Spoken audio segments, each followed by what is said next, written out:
We're 4 weeks out from the fiscal deadline, and as of this weekend, the negotiations had already seemed to stall out. President Obama came forward with an ambitious first proposal. It's $1.6 trillion in new tax revenue from wealthy households, some pretty significant cuts, as well as some pretty significant stimulus measures. And the congressional Republicans basically laughed at his negotiators. I would say we're nowhere, period. We're nowhere.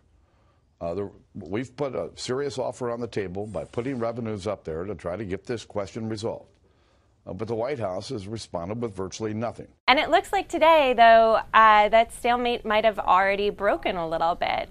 John Boehner, the leader of the House Republicans, is out with some kind of counteroffer. For its part, the White House has continued its campaign of going to the public to make the case for retaining the Bush tax cuts for 98% of households, but allowing them to expire for the top 2%.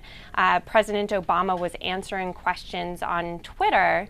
And so the House Republicans are the people to watch this week. There's some talk about perhaps they might pass the tax cuts for the middle class, but that's one thing to look for, as well as any other defections. We've seen a couple Republicans come out with their own proposals that have not gone along with exactly what John Boehner has said. So any fractiousness among Republicans is going to be something to keep an eye on.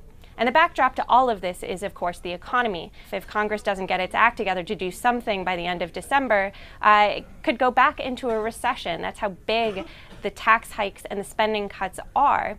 We're expected to get a jobs report on Friday, and if it came in unexpectedly strong or unexpectedly weak, that could change the negotiations. We'll just have to wait and see.